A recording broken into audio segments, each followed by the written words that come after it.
Salut les jeunes cyclistes dynamiques. Aujourd'hui, je vais vous emmener en montagne. Mais d'abord, j'en profite pour vous rappeler que vous avez jusqu'à mardi soir pour participer au concours pédaleur que j'ai organisé la semaine dernière et qui vous permet de gagner le contenu de la box pédaleur de mai. Voilà, mardi soir, je ferai un live à la fin duquel je tirerai au sort les vainqueurs de ce concours et donc les gens à qui j'aurai le privilège d'envoyer ces objets avec un petit mot signé de ma main. Mais place à la vidéo. Puisque comme je vous l'ai dit il y a 2 semaines, je suis parti à la montagne, on a eu le temps avec Marie de monter quelques cols, de faire quelques montées, de faire quelques descentes aussi. Ça a été l'occasion de monter, en tout cas de tourner des images vraiment époustouflantes, c'était vraiment super sympa, vous allez le voir dans la vidéo. Et je profite de cette vidéo pour vous faire un petit cours sur la descente, parce que descendre des cols, c'est pas inné, il y a les techniques, et c'est l'occasion de vous montrer un petit peu les notions de base, un petit peu tout ce que vous avez besoin de maîtriser avant de vous lancer dans une grande descente de col, parce que vous pouvez atteindre des vitesses relativement élevées, et c'est vraiment vite fait de se mettre en danger. Du coup, cette vidéo est destinée à tous ceux qui ont envie de descendre vite et bien, mais surtout à tous ceux qui ont un petit peu peur en descente et qui pourraient avoir besoin de 2-3 petits tips qui leur permettent de descendre en toute sécurité. Allez, c'est parti. Et nous voilà donc sur la montée de l'Alpe d'Huez, avec Marie qui fait ses meilleurs efforts au début. Alors, le temps était vraiment radieux, il faisait d'ailleurs un petit peu chaud, j'ai trouvé, sur la partie montante. Jusqu'à 30 degrés par endroit, c'était pas forcément super facile de grimper. Surtout que Marie n'est pas méga habituée à la montagne, et d'ailleurs moi non plus. Donc il fallait trouver ses marques, ce sont des efforts qui sont constants et intenses, donc il faut s'installer dans l'effort et s'y faire. Voilà. Donc là en fait ce qui est cool à l'Alpe d'Huez, et comme pour beaucoup de montées et de cols, parce que l'Alpe d'Huez n'est pas un col, c'est une montée, il y a des panneaux qui vous indiquent où vous en êtes. Et là en l'occurrence, comme l'Alpe d'Huez a 21 lacets mythiques, il y a un panneau par lacet, et les lacets sont numérotés.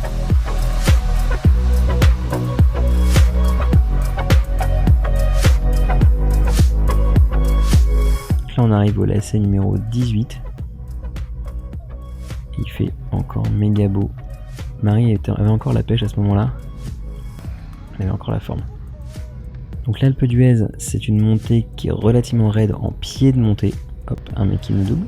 Relativement raide en pied de montée, et ça se calme au fur et à mesure qu'on grimpe. Ça arrive relativement souvent pour tout ce qui est montagne, que ce soit raide au pied et que ça se calme ensuite. Il faut juste s'y habituer. Alors, nous voilà au lacet numéro 15. Alors ce décompte des lacets, c'est un peu piégeux, parce que c'est pas parce que vous êtes au lacet numéro 10 que vous êtes à la moitié. Hop, Marie qui s'arrose un petit peu. Donc comme je vous disais, c'est pas parce que vous êtes au lacet numéro 10 que vous êtes à la moitié. Là on est au lacet numéro 12. Ce qui fait que vous avez parfois tendance à surestimer ou sous-estimer ce qui vous reste à parcourir. Nous voilà au lacet 11. C'est top. Franchement là, à ce stade-là de la montée, j'étais vraiment content d'être là. C'était vraiment de la balle, montée mythique avec les écritures sur le sol. On touche à la légende quoi. Hein. Et le petit panneau Alpe d'Huez.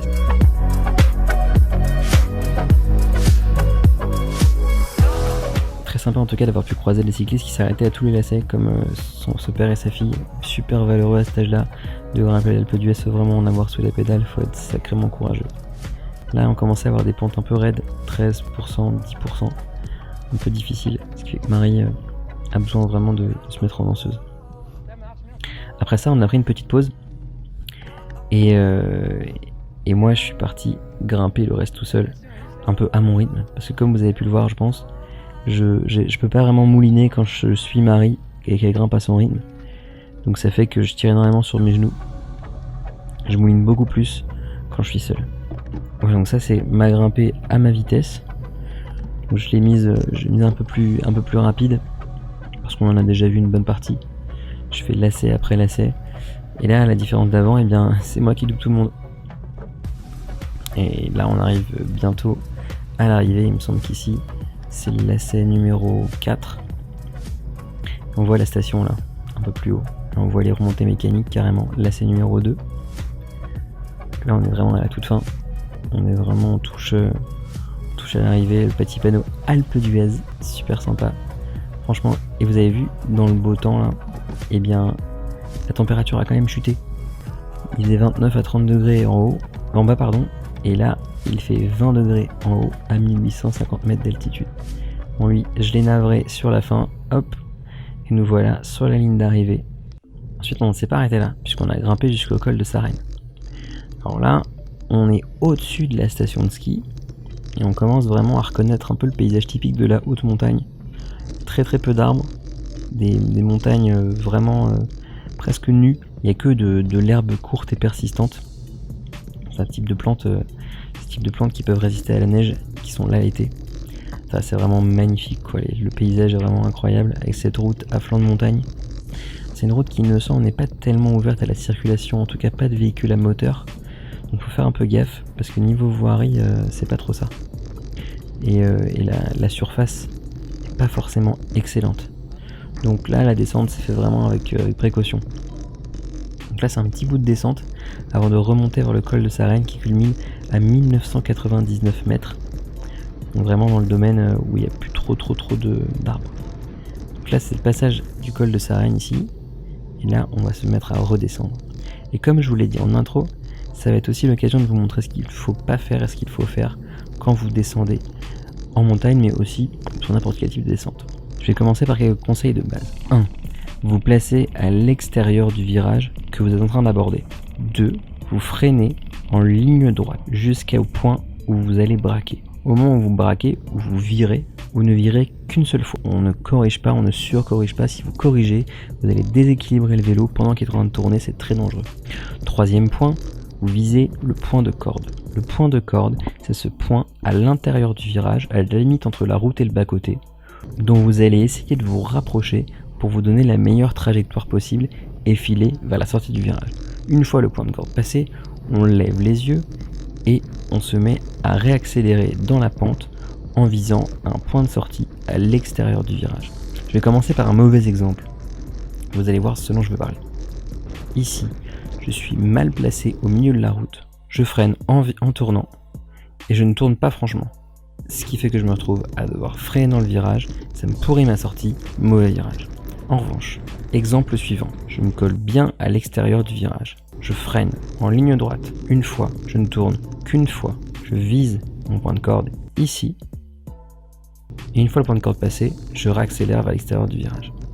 Allez, on accélère maintenant. Je freine, je tourne, je vise le point de corde, prends le point de corde et je réaccélère à la sortie du virage. Tous ces éléments-là doivent être bien coordonnés pour que le virage soit pris sans accroc, sans à-coups et tout en douceur. Encore une fois ici, le point de corde sorti. Alors, cas particulier des virages enchaînés. Attention, là on a un virage à gauche, mais ensuite un virage à droite en épingle. Donc il faut que vous serriez à gauche d'abord, freinage, virage, point de corde, point de sortie. Pour les longs virages bien larges, comme celui-là, vous pouvez ne pas prendre l'extérieur et seulement rester à l'intérieur du virage pour parcourir le moins de distance possible. Ce n'est valable que pour les virages larges. Attention, celui-ci est déjà beaucoup plus serré. Freinage, point de corde et sortie. Voilà, il n'y a vraiment pas énormément de choses à savoir. Un freinage, virage, point de corde, point de sortie. Et avec ça, vous vous débrouillez dans une descente de col en toute sécurité. Et surtout, vous arrivez à passer les virages un poil plus vite et sans stress.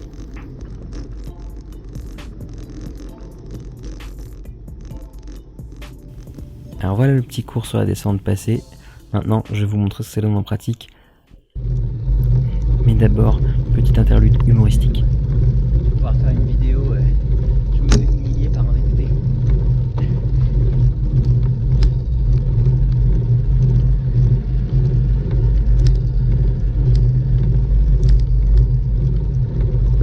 Nous voilà donc dans cette descente forestière, très sympathique au demeurant.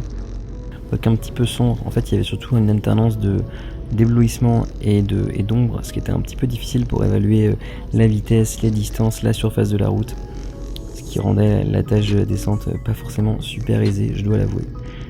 Donc là, j'ai essayé de descendre un poil plus vite que sur la descente précédente, et c'est pour ça que j'ai laissé sans montage, étant que ce virage là a 2 points de corde, on vient de voir passer un point de corde, deuxième point de corde. Ici, là, on n'a pas de visibilité. Du coup, j'ai pas coupé le virage. Je suis resté à l'extérieur pour pas risquer de prendre une voiture dans la gueule. Ce serait vraiment bête de se faire buter par une bagnole parce qu'on a voulu couper un virage pour pouvoir le prendre plus vite, surtout que je roulais déjà à 45 à l'heure. Donc en réalité, franchement, super important. Restez en sécurité. Donc freinez plus que ce qu'il ne faut, mais freinez plus que pas assez. Parce que si vous freinez pas assez, vous allez vous partir dans le décor. Si vous freinez trop, bon, bah vous irez un petit peu moins vite, mais au moins vous aurez toujours la vie, c'est vachement important. Là, attention, virage en épingle à droite. Gros freinage. Point de corde. Et sortie. Donc là, on a vu, ma sortie était pas vraiment maîtrisée, parce que j'ai dû corriger en fin de virage. Ça, c'est un truc qu'on n'aime pas voir, il faut pas corriger, on ne corrige pas. Important d'avoir un mouvement bien fluide, vous ne tournez qu'une fois, vous ne corrigez pas. La correction, ça peut faire des transferts de masse sur le vélo. Donc soit la correction soit avec le guidon, soit avec des freins, ça crée des transferts de masse. Et le transfert de masse, ça vous déséquilibre et vous risquez de tomber. Attention, encore une prise de vitesse. Et vous allez voir, il y a un virage sans visibilité, il faut freiner un bon coup. Et derrière, une jolie épingle vers la gauche, bien à l'extérieur, à droite. Virage, point de corde, extérieur. Donc là j'avais la visibilité, du coup je me suis permis de couper le virage parce que je savais qu'il ne venait rien. Mais le jour où vous n'avez pas de visibilité et que vous manquez de point de voiture, par exemple ici il y a une voiture, vous allez être bien content de ne pas avoir coupé. D'ailleurs on va le voir sur le virage suivant. Gros freinage encore une fois. Là attention, point de corde et hop là, une bagnole. Et là, si j'avais voulu prendre un peu large, je pense que je me serais fait emplafonner comme une crêpe. Donc là encore une belle prise de vitesse. On va avoir un nouveau virage à droite sans trop de visibilité. Mais comme il est bien large, je peux le passer vite. Même chose, pas de visibilité ici. Et surtout, il me semble que juste après, il y a une épingle gauche. Je l'ai vu sur le Garmin. Voilà, on le voit là, il y a un beau virage en épingle, mais pas une épingle serrée, une épingle vachement large. Enfin, c'est franchement une descente super sympa, c'est aussi pour ça que je vous la montre. Parce que ça franchement, je vous souhaite à tous de descendre celle-ci. Elle est vraiment très sympa. C'est une descente qu'il y a entre la grimpée des deux Alpes et le village de Bourdoisan. Vraiment super sympa, je la conseille à tous. Et on peut vraiment se faire plaisir. C'était assez désert en fin de journée. Quel gros kiff.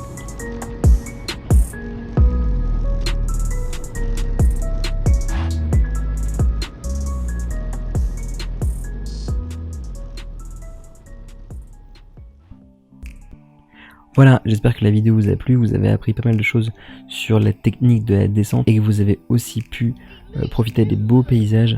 Surtout que la caméra elle sort vraiment des images super bien, donc faut en profiter, on n'en a pas souvent des comme ça. Moi je vais très peu souvent à la montagne vu que je vis à Paris.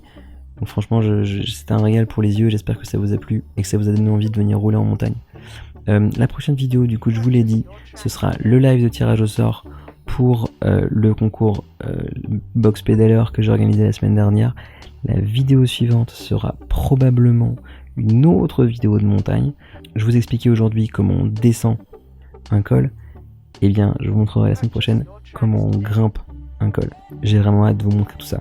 Voilà, on est plus de 7200 abonnés. Du coup, continuez à faire pleuvoir les abonnements, à faire pleuvoir les vues. C'est vraiment super, je suis super content de ce qu'on arrive à faire, c'est vraiment de la balle. J'ai vraiment hâte que ça continue, de pouvoir continuer à vous raconter un peu ma vie cycliste. Allez, ciao!